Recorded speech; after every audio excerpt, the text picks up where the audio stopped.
And the issue of affirmative action on support of the girl child and women in power was real. As a matter of fact, I'm one of the beneficiaries of affirmative action. When I finished my senior six, I needed just 1.5 additional points so that I can go to Makerere University, then the only public university on government sponsorship 100%. And I was. Today, here I am. I am a living example. I'm the Deputy Vice Chancellor at a renowned university in the country. But what is important is that we have actually changed the narrative of the Ugandan history as far as woman empowerment.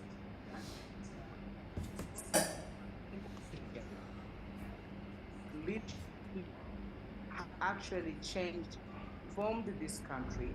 The peace that we have enjoyed for the past 40 years without single bullet in this country is as a result of women on forefront decision making. We naturally care what we actually do it. So this way, the transfer of experience in this country and ability to have in this country. Can we move on? I think it's network. We are losing you, Dr. Wada. We are losing you. Of course, we understand. In Africa, we have a challenge with our internet. Yes, please. Exactly. Yes, we're back now. So continue. Up to what point did you hear me? No, we were talking about the fact that, yes. If Africa were to be given, if women in Africa were to be given the power, they would do more than, because you gave yourself as an example that today you are the vice chancellor. I gave myself as a exactly. That is deliberately coined by the country. Sure. That the fact that we also have affirmative action in politics and many other leadership positions in the country, and that the stability we are enjoying in this country and the social economic transformation we have experienced in Uganda is not by luck. Yeah. It was by strategic, deliberate strategic decision and design of this country. So we are will be tested and worked. It has been one of the most but the moment women started becoming in leadership in this country, today we are enjoying for the first time in history years of uninterrupted peace in the country. Interesting. And I say that it is by time, by nature, Oh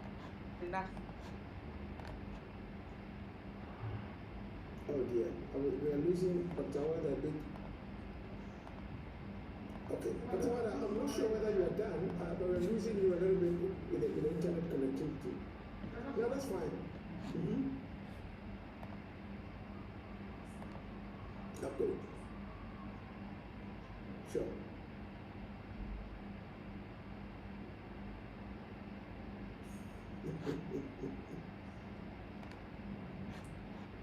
Yes, yes.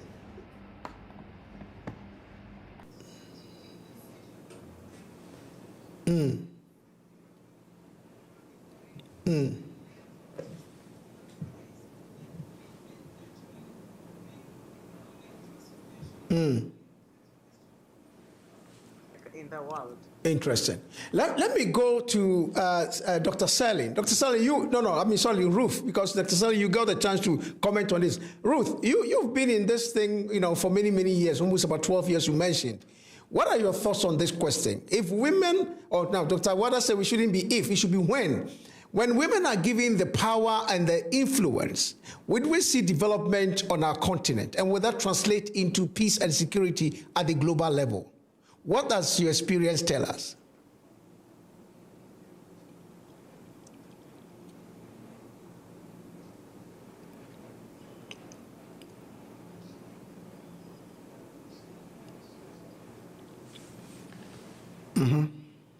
also, take a step back into history and re-examine the role that African women played, the traditional roles that they were playing in pre-colonial Africa. They held significant political, economic, and spiritual authority within their communities. And she had cited several other women. I'll also cite the Ya Asantewas of Ghana. And also we have Queen Amina of Nigeria, who fought on horsebacks with a sword, with a spear, fighting against, invasion from our colonial masters. They fought so hard to gain, to maintain the authority of their thrones, of their territories. Women have been part of this discussion for a very long time. But however, based on, the change in governance, I would say, due to they lost their position, and they were missing in history for so many years. So I think this conversation is very topical, and it does not only give us the opportunity to highlight the uncountable advantages that communities will benefit from while fostering the leadership of the women within such communities. It comes to reaffirm that leadership role that women have been playing for a long time. And in contemporary leadership, I would say we are merely reclaiming those traditional roles that women had in the past. When we examine the evolution of women's roles in Africa's development discourse, we observe fascinating transformation from the early women in development approach of the 1970s to today's recognition of women as transformative leaders. So this women in development approach initially viewed women as beneficiaries. So we, back in development, we call this the welfarist approach. The governance system was structured in a way that women were not thought of initially at the initial stage of the development projects. They were rather just brought into or added onto existing development frameworks. And this perspective, though it was well-intentioned, it fundamentally misunderstood African women's historical agency and leadership capacity as the roles they played in the past. In the past, our forefathers and our foremothers went to the fields. The husbands would clear the fields and the women would till the soil. They have been working, in complementarity. There have always been this, this support in terms of running the home, in terms of administering or leading communities, in terms of bringing about or raising children. It has always been done in complementarity. But it's disheartening to say these our women were considered masculine. They were considered too exposed when our colonial masters came. And then they translated the Victorian English woman lifestyle, where a woman is meant to be fragile. It's meant to be assisted at every point in time.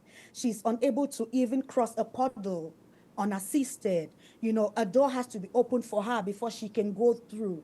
So all of these, relegated, it made our men to see, to buy this idea from our colonial masters and relegated these women. And now these women were left in the homesteads to make themselves beautiful, to glorify their husbands. And at this point in time, I would say the voices of women were not captured in history. Women were missing in literature because they were relegated. They were not part of decision-making tables. They were not into governance. They were not into politics. Women were missed even in literature, arts and crafts. Women had no role to play because they were in the homesteads.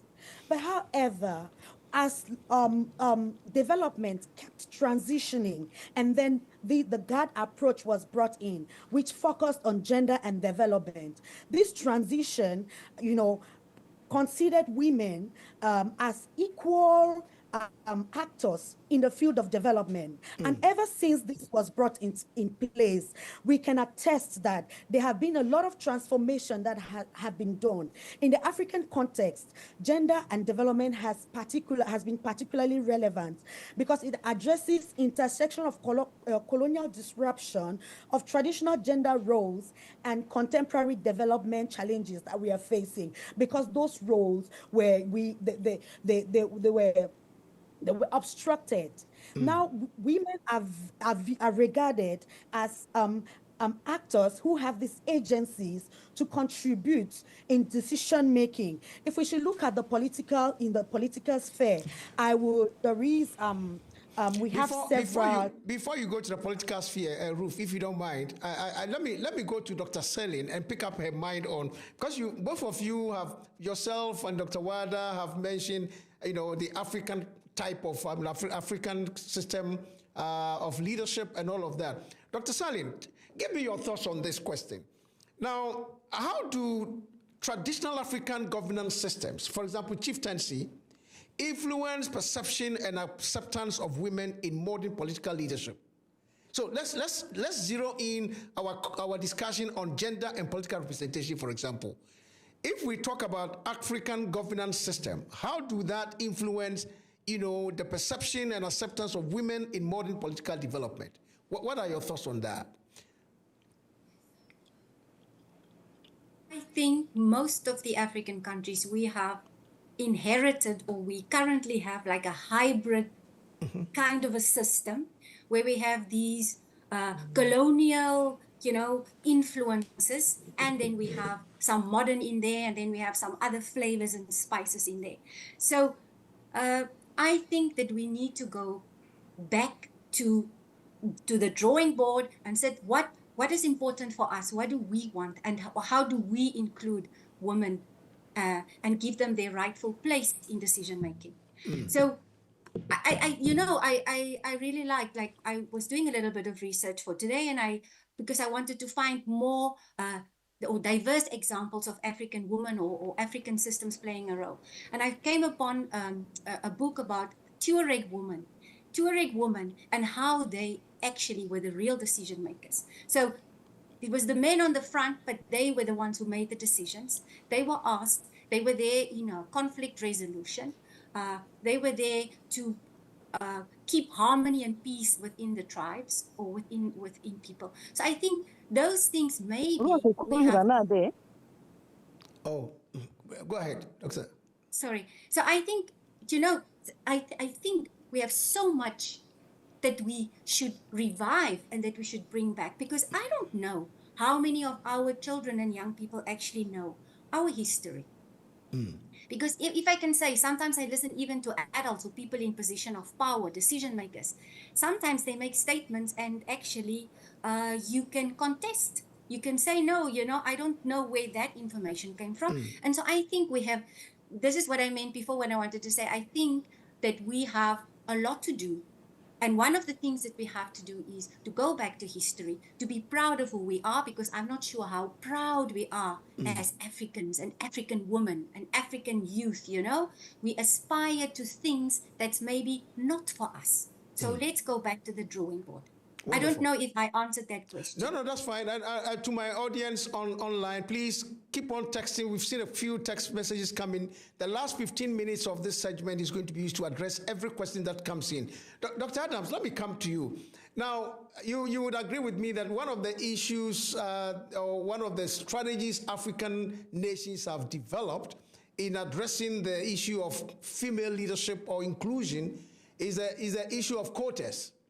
Now, so you have that in some countries like Rwanda and Kenya, and I think in some few countries in Africa, they are using the quota concept. My question to you, Dr. Adams, is that to what extent have the gender quotas and affirmative action policies improved female representation in African parliaments, and are they truly transformative in nature? Very interesting.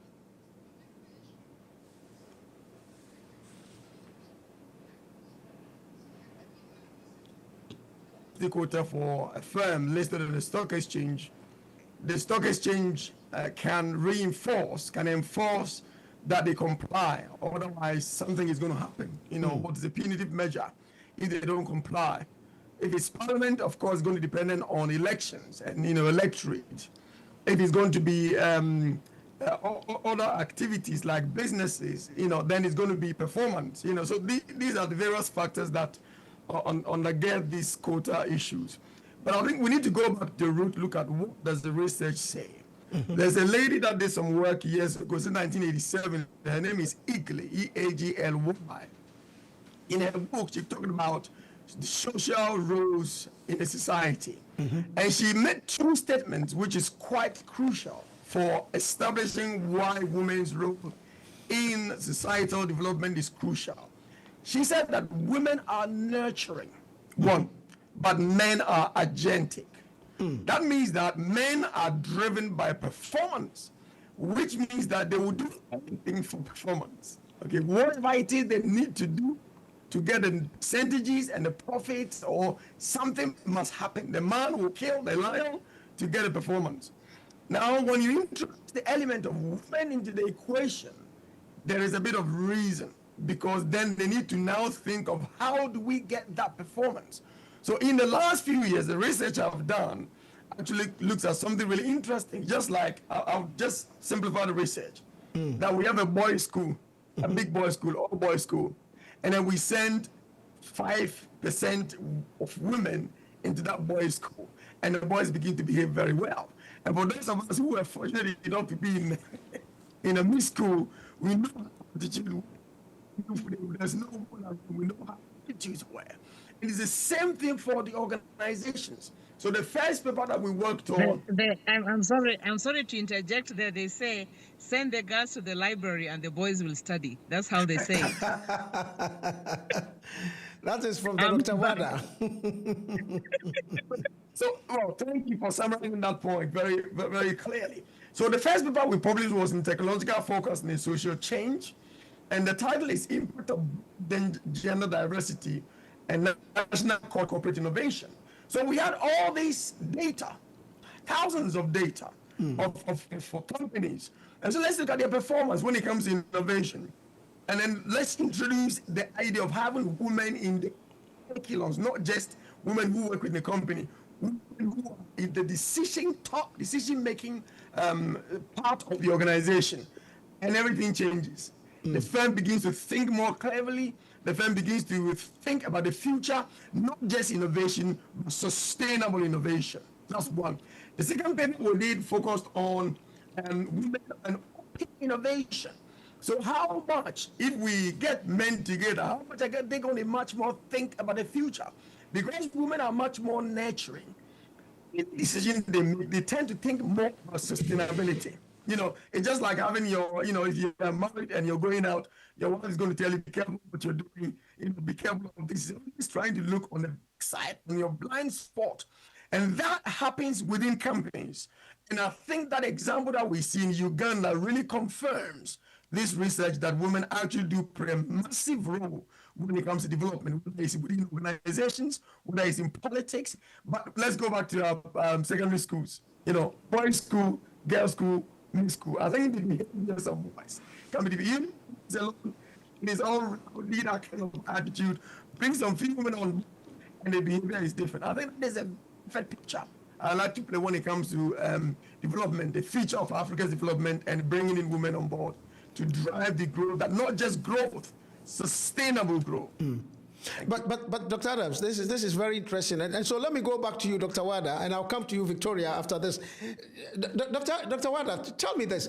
I mean, you just confirmed that, you know, the Uganda is a clear example of what is happening, and the research that Dr. Adams just mentioned also attests to that. But most of these things are not known to the average African because of the way the media has played.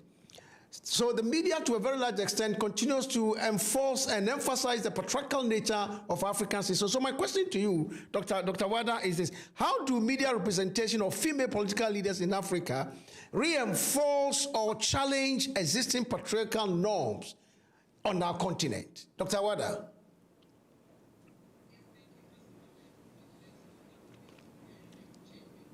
I can see that. Location, and now I'm in the car. Fantastic. That confirms to you about a woman's resilience. I could have given up and stayed. But I decided I'll finish what I started. Fantastic. And drove to the nearby trading center so that we can finish. Fantastic. As far as the women media, first of all, I want to say this. Africa is very poor with documentation. That's true. There's so much work that has been done in Uganda. There's actually not so much documentation of how far Uganda's strategic political decision in putting women on the forefront has transformed this country. It has been poorly documented on paper, in media, and elsewhere. So I applaud people like Dr. Adams who are trying to do this research, and let's make it action research so that it's actually more known. Very few has been done. I want to actually tell you this. When women were brought into the forefront in the politics so that they can start making decisions, it was an affirmative action approach. But within less than 5 years, men started saying, I think you should recall the affirmative action. Let us all be on the same page. Because women transcended, they first of all transcended the boundary of affirmative action and started competing, challenging men on their platform, on the men's platform. That is number one. They performed beyond measure. They actually had tangible results. Tangible, talking of sustainability that Dr. Adam was referring to, tangible results. You see it, you touch, you feel. That is the product of a woman. The woman works 3 times more than a man in good faith, not because, but that is how the nature of the woman is. The mother must perform 3 times better to be sure that she is okay, the children are okay. Our by nature, you need to understand that the woman performs for security reasons. We are a very insecure creature. We are insecure in the sense of what will happen to my children tomorrow? What if? We are very secure in the sense that the real sense of the security. What if there's no food on the table? What if the door is not locked and somebody comes to harm my child? What if? So because we are constantly asking, we are constantly in the fear, we are driving. So are you suggesting that the men don't ask questions? Because yesterday before I slept, I went round to make sure every door is closed. Men are doers, men are action oriented. Men, you are very practical in your approach. We don't have paraffin here. I don't have food here. But when I say we don't have paraffin, I'm talking about the darkness that will make me not cook. Right. Then if I don't... Oh dear. Oh dear. That is the nature of the woman. So when you have a challenge on the table, the man will solve the challenge. The woman will solve the challenge plus. That is our nature. Great. So you need to understand the nature of the woman. Yeah. So that the media, back to the issue of the media, first of all, the Western media hasn't done us well. First of all, it is in their interest to portray us as the primitive woman, the primitive African woman, who at best, she can only be portrayed for her sexuality, her sex and sexuality. That is the best we can be portrayed for. Then within the African culture, we are also looked at as either property, you belong to Mrs. So-and-so, and we love it to be a Mrs. So-and-so, and or you are the mother at home. Right. So we are not glorified enough the way it is supposed to be, the way it should be. Right. Victoria, let me come to you. Sorry. Yeah, go ahead. Finish your point. If we are glorified in your eyes, our African men, then the media will also appreciate how we are looked at. And that is also how the story of Uganda can reach in different parts of Africa. Interesting. So, Victoria, let me come to you in the studio. I mean, I think you give us a sense of the Ghanaian context. How is the Ministry of Gender, Children and Social Protection dealing with the patriarchal nature of our media in this context? All right, thank you very much. So, with the Ministry of Gender, looking at the patriarchal nature in terms of media, there are lots of capacity building trainings in terms of what they report. Okay. Because usually it's what they report and that happens to be what the people pick on. Looking at even women not in leadership, how much more those are the grassroots. We look at the fact that what are you reporting to those that are marginalized to even get the sense of women being in the leadership position and to come on board and for them to be able to get to the quota of the affirmative action.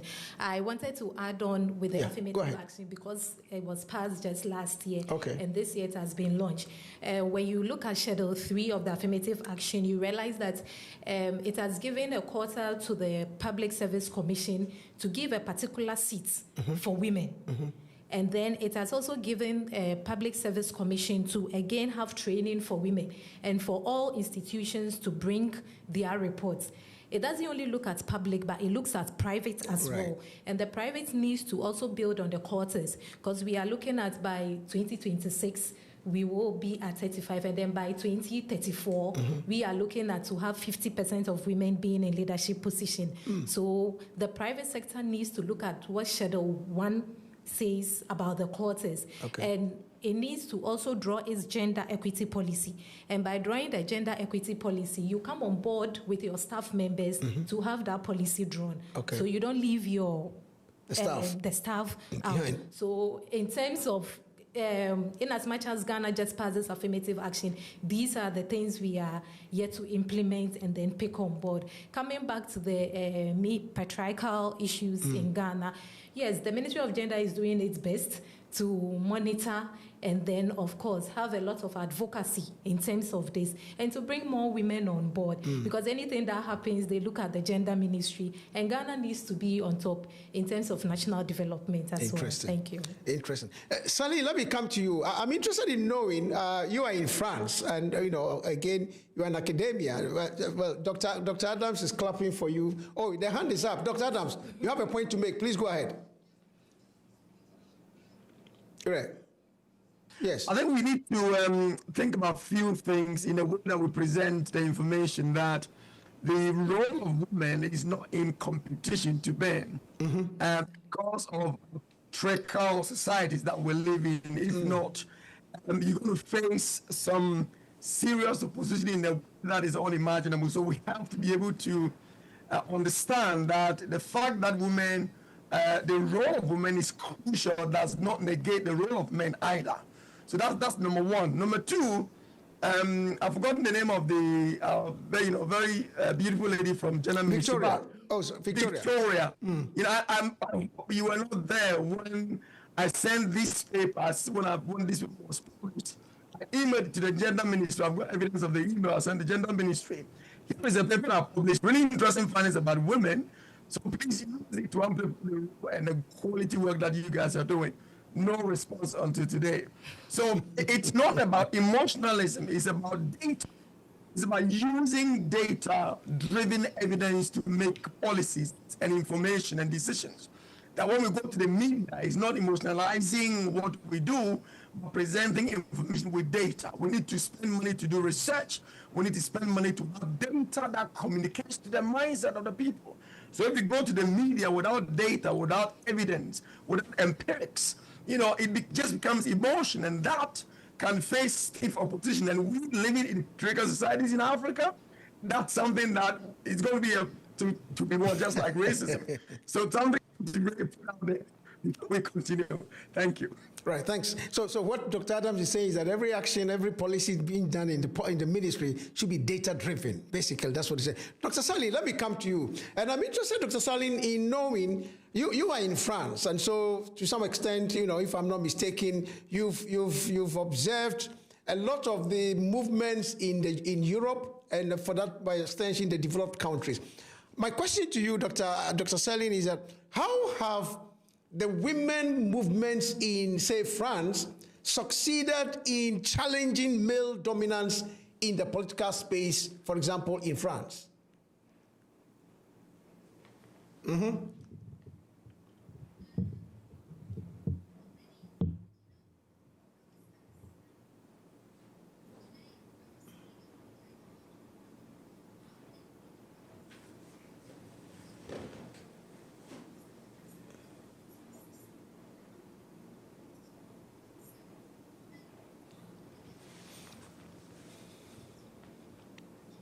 Supported for many things. I think this, what shall I say? The frameworks and structures are there, and they actually are implemented. Like I can say, some of our frameworks and structures, it looks very nice on papers in Africa, but it is not implemented, or if it's implemented, it's never followed through. I mean, I've listened to what people were talking about, the African Union, and the African Union trying to make positive changes, and some of these countries that need to do reporting don't do that. So in France, I've seen that people are very outspoken. Frameworks really protect them. There is not, even if it comes in the media, it doesn't matter much to them. They say what they want. There is no backlash or anything like that. We cannot say the same in all African countries. There would be serious things, because you mentioned podcasts, right? Yes. Dr. Day, to me. So you mean like could you explain a little bit more what you mean by that? I mean, No, what I mean, go ahead. You mean like women in media, like women in social media? I'm trying to understand how women groups in developed countries have managed to, challenge the male dominance in the political space, in spite of what the media, does. Yes. So I think, I don't, in the podcast scenario, I think that I've listened to some African females speaking on the same level as those people in France, for example, or European podcasts, because it's like a media, it's internet, and so people feel free to say what they want to say. I can tell you something interesting, at our, well, I shouldn't say it maybe like that, but in France we've been doing a study talking about salaries, gender equality, talking about salaries, for example. In France, women are also complaining because they don't get the same salaries for doing the same work, or doing much more even than men. Okay. So there are some parallels there. They give us voice. Some of it is tokenism. So, like laws, what I talked about, framework, sometimes people are protected, and sometimes people are protected on paper, but when it comes like talking in public, talking about issues and problems, then it's the same thing, there's a lot of gatekeeping. So irregardless of what is happening in the media, I think we have some parallels when it comes to African women and women fighting, or women activists in Europe as well. They also have their issues, but I don't know, I have the feeling that they have much more freedom in some countries, because this is the other thing, right? In Africa, we are talking about African women, but African women, we are facing also within ourselves, we have different problems. I mean, problems in Cameroon is not the same as in Namibia or in Ghana and so forth. So for example, if a woman is too outspoken and says too many things, she could get into trouble. And this is the kind of issues that we need to actually address at the roots. Well, I mean, unfortunately, we lost your last concluding remarks because of the internet. But Ruth, let me come to you. And I'm interested in knowing the impact of globalization on female leadership, or African women leadership development. And my question for you, Ruth, is that in what ways has globalization reshaped gender dynamics in African political leadership? And does that risk imposing Western gender norms on the continent? Ruth. Thank you very much. I'm not yet a professor anyway, but go ahead. Thank you so much.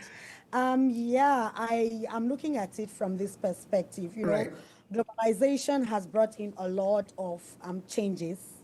Globalization has brought in both the positive and the negatives. So capitalizing on the positives, I would say, due to globalization, we have had the the possibility of ensuring that local communities or women at the grassroots level are able to be part of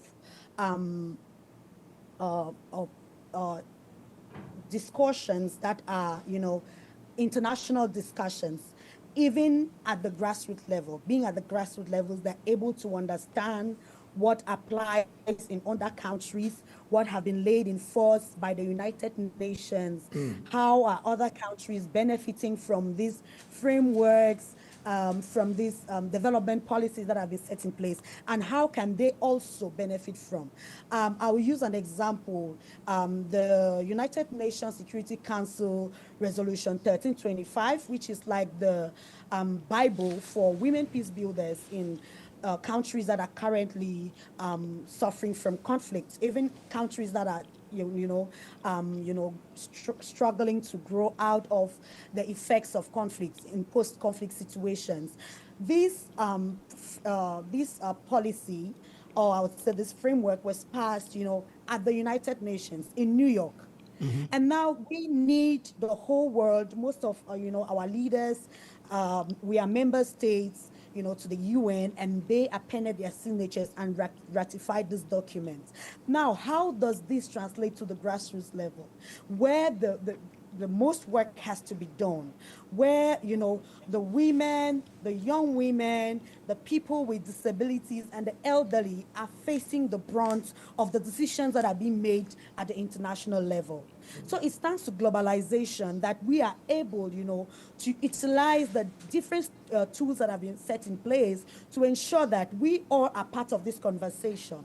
Now I'm in Cameroon and I'm relaxing in my living room. I'm able to take part in this very critical discussion, learning from doctors, the academia, and also civil society. This is all thanks to globalization, bringing in meaningful development that fosters, the progress of women, even at grassroots level.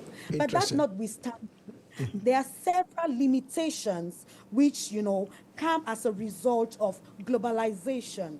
I would talk about emerging trends like the technology-facilitated gender-based violence. Now we are advocating for the inclusion of women in political spaces. We would like more women to take part in leadership discussions. But however, these women are facing a lot of backlashes. And this is being, I would say, projected, or it is done easily through the internet. People sit at the back of their computers, at the back of their screens, and then they throw demeaning, negative, and derogatory words against women political leaders. I'll use an example of Cameroon. In few months to come, we'll be organizing the presidential elections.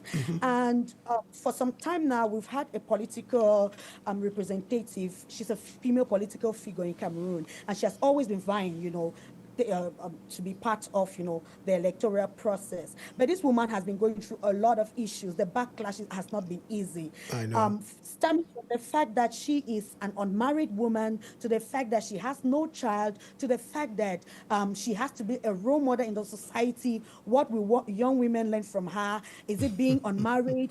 Who are you going to live with at the presidency? Will you bring your boyfriend? Look at all those words. Yeah. Those are huge.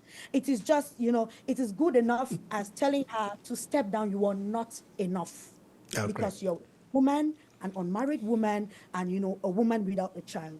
So through technology, there are several issues that, are not, women are not able to really come out of their shells or to express themselves fully in the governance, governance space, or to express themselves fully within the civic space, because they're afraid that someone will go back someday and dig out maybe a video which they had done and then it was shared online, or maybe something they had said which has passed like several years back, and they say the internet must not forget.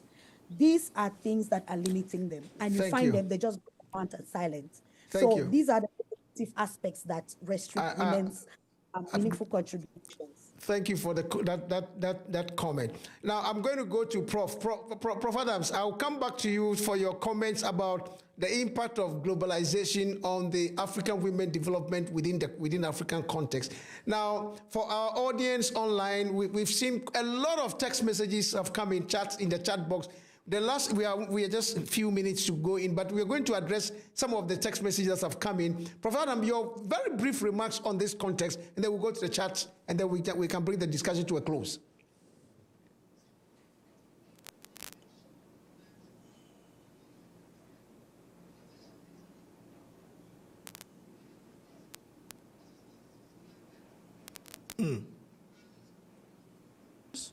Number 2 of economies. Number 3 of fashion, and the most important part of it is economies, for which most of Africa or emerging economies have been losers. So there have been winners and losers in globalization. And I don't know if you have heard the word deglobalization. And one of the key reasons for deglobalization is because cultures have so much merged that people have lost themselves. Like African girls want to dress like American girls, like big, like European. That is an indictment on our culture. Absolutely. And those of us who have lived there for 23 years, we look back on our culture with pride. That's not the Ghanaian or an African. And unfortunately, the girls are looking up to the people in France. They're looking up to the young girls in Germany. They're looking up to young girls in the USA, thinking they're looking cool when it's actually craziness. So what's one thing that has really affected the mindset of the down south, the global, if you allow me to call it global south. The key thing I want to emphasize before we finish is I want to introduce a new word called globalization. Not globalization, but globalization. It is good to think global, but you have to also think local, so that we don't lose ourselves. We are who we are as Africans. We need to be proud of who we are as Africans. It's not mean that we have to cater to every culture we meet and bow to every culture we meet. So we must think global. We must act local. That is the new one I want to leave in terms of concluding this remark, that for African women to be able to stand tall and to be able to contribute effectively, they should not think of competing with men. They should make sure that every action or every media engagement is backed by research, and that they should rather feel proud of who they are as African women. Their clothes, the way we this world, the way we news, we are unique. Whilst they are going to Mexico and Tunisia to basically change their skin for something else, we need to, put creams on their skin to become lighter. These are key fundamental things that we need to address as African women. And please don't forget this: think local, act, think global, act local. That's globalization. Thank you. Your line was breaking, but I'm sure after a while it will connect again. So, but I just want the technical guys to give me put some of the chats on the screen. Let's go through some of them before we give the final. I give my panelists the final opportunity to make their final remarks. So, one of the chats that have come in is from Tiki. Tiki, my goodness. I see a lot of comments from Tiki. Tiki, thank you for facilitating this all-important discussion. This again from Tiki. As an African gender equity activist and working with women at the grassroots level, not enough is happening in our patriarchal society to provide women with equal opportunities. Again, Tiki said, agree with Dr. Wada Rajab, that women naturally bring economic transformation.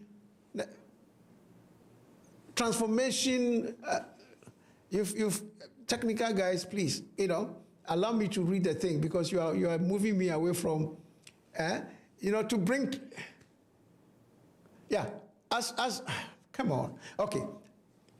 Then the other person, Sharifa said, I am Hajati Sharifa Zuhari from Uganda. A country cannot have peace and security when you are not food secure.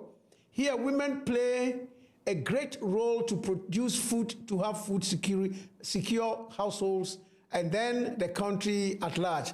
Then again, I can't remember, I can't pronounce this name. He said, I am, okay, Agbondi Prisla from Cameroon. I agree with Madame Ruth.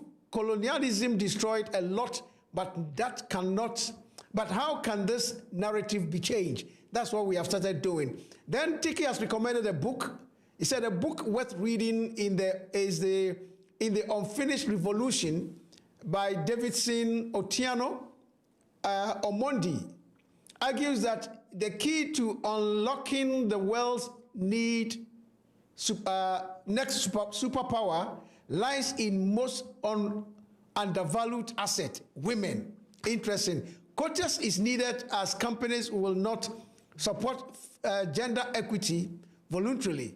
They have not done so for 100 years. So we need policies to make mandatory, to make it mandatory. Interesting. Reverend Eric Ajay Amankwa says women need to change their psychological orientation about being in the receiving end to start challenging themselves. How can this orientation change in the life of African women? Then another quote, another comment here. He said, I think it should start from our homes, from the upbringing. This narrative is to be challenged from childhood. Let the parenting styles change towards the girl child. This is interesting, and there's so many of Grace. Let me take this last one from Grace. Grace said, this is Grace from Uganda. I agree with Dr. Ruth. Women are quite thorough and intuitive, but from time immemorial, their role has been downplayed. Media hasn't done good either. Approaching women empowerment from the policy point of view should be the way to go for the narrative to change. There are so many of them, but I think for the purpose of time, and please, my audience online, please forgive us. Somebody has given a very interesting, data on there. Sector female representation, Parliament of Africa, 26%. Rwanda, 61%, Namibia, 44%, Senegal, 40%, corporate board sites, 12.7%, CEOs corporate, 8.5%, tech startups, female, 11.1%. That means, he said, while African women are making inroads in leadership across the sectors, their representation remains far below parity, especially in business and tech. Countries like Rwanda, Namibia, and Senegal stand out for their so a lot is happening. A lot of data has been given out. Let me go to my panelists and let them, give us their final concluding remarks, and then we'll bring the session to a close. I'll start with you, Victoria. All right. Thank you very much, Doc. So women's participation in leadership is very important because then it will contribute to economic empowerment, it will contribute to peace building, conflict resolution, and then diplomacy. We are not in any competition with our DMN. We are rather calling on them for their support in the promotion of gender equality, equity, and women's empowerment. Wonderful. Thank you. Wonderful. Let me go to Ruth. Ruth, what are your concluding remarks? And Ruth, when you start, I understand, we know that on the 6th of August, there's going to be a 5-weekend program on African women in global leadership. So in your concluding remarks, what have you got to say about that program as well? And how do you invite a lot more young women, a lot more upwardly mobile women to be part of this program, which starts from the 6th of September?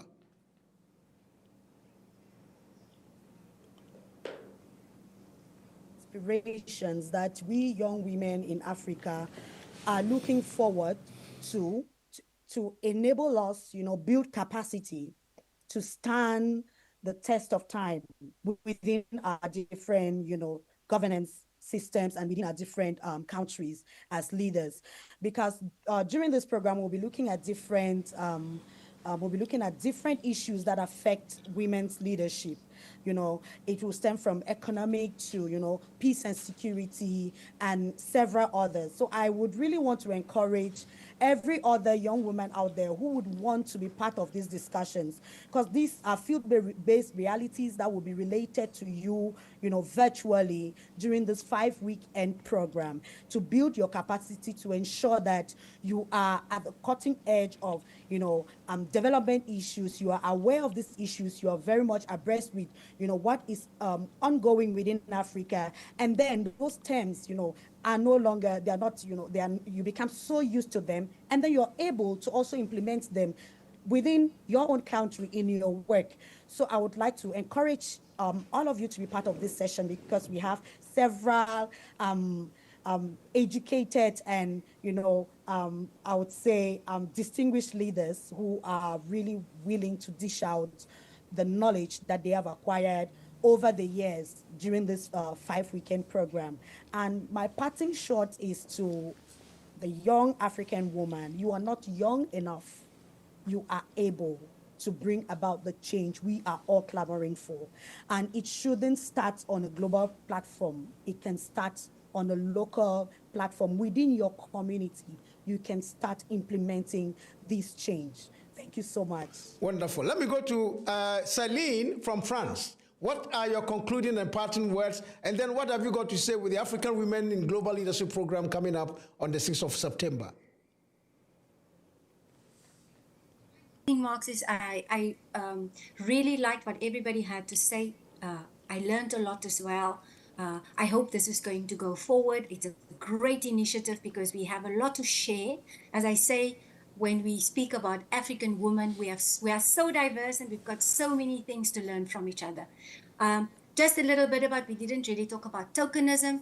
I think we should really get away from tokenism and just have laws and things in place and not see that they are actually implemented. Because if they were, then imagine what we can accomplish. About the program coming up, the five-week program, a weekend program actually, it's super interesting. The topics are very interesting. It's again a diverse group of people. So it's about diversity, it's about different opinions. And what we are going to do is we are really going to have like an interactive component to it, so that it's not just us facilitators talking, so that we can share experiences and learn from each other. So please, we hope to see you there. Wonderful. Thank you. Let me go to Dr. Wada. What is your concluding remark, and what have you got to say about the program as well, coming up on the 6th of September?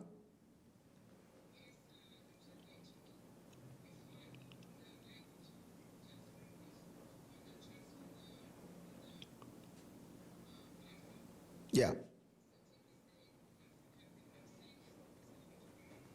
Sure.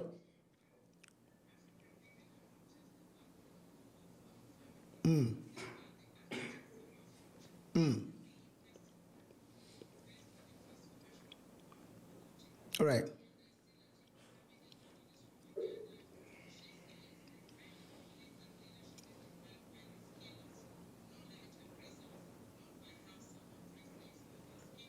Absolutely.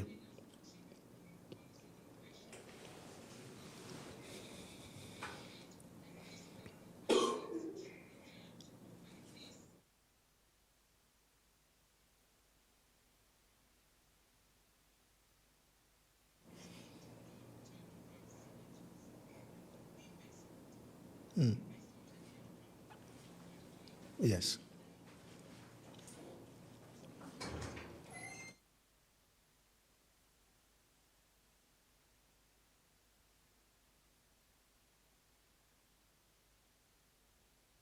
Wonderful. Now, Dr. Adams, sorry, go ahead, Dr. Wada.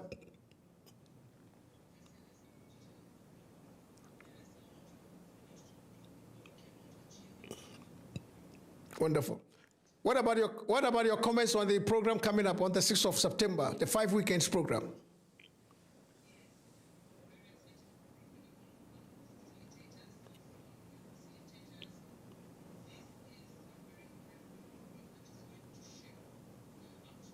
Of African women and youth in this continent. It is also going to shape how we think and how we structure the global Did he say glocal? Dr. Adams. Localization. Glocalization. Dr. Adams, did you say glocal? The glocalization? It's how we're going to structure the glocalization approach, where we think, we discuss, and we look at things from the global perspective, but we act locally. Wonderful. So please, everybody should join this academy. Wonderful. Before Dr. Adams, before you give your concluding remark, I think the technical guys have this. They have a short video they want to play before we go off. So, guys, if you can just put that video on the African Women in Global Leadership Program so that our audience would know the content and what is coming out, please. Just a quick one. All right. So, Dr. Adams, go ahead.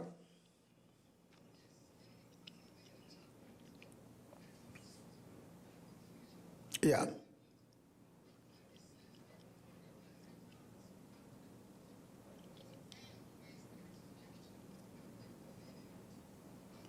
Mm-hmm.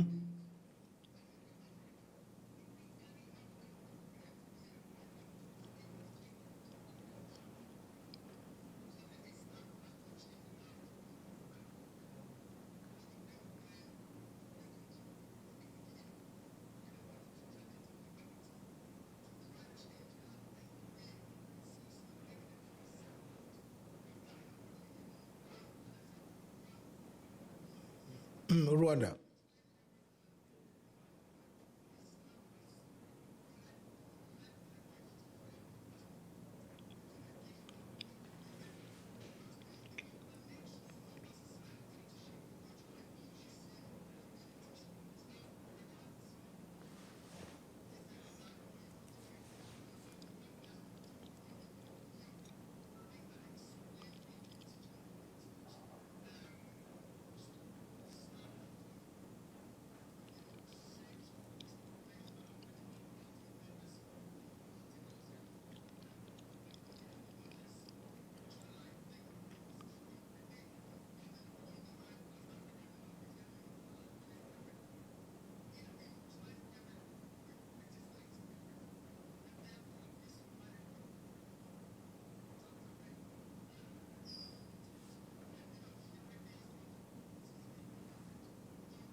I want to leave you with this word. What is capability?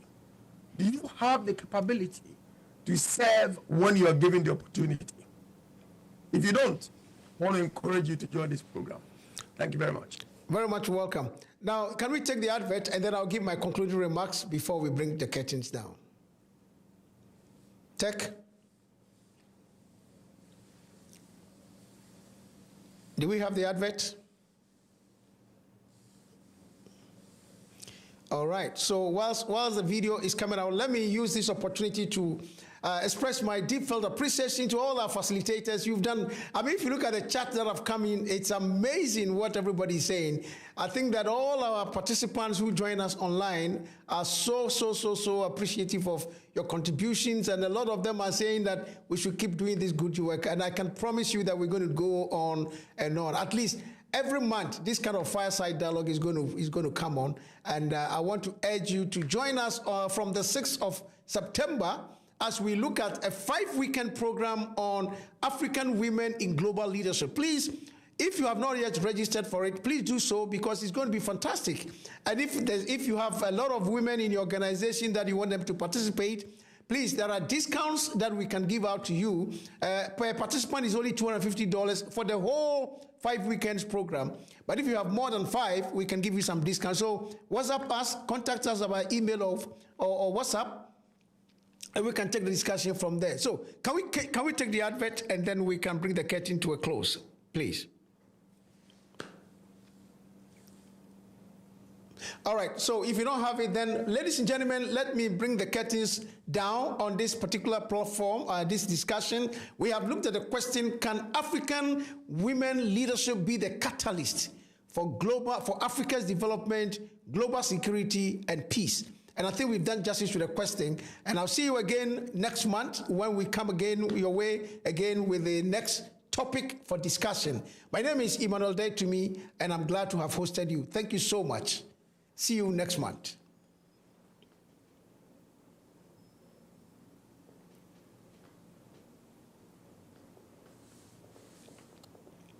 Thank you.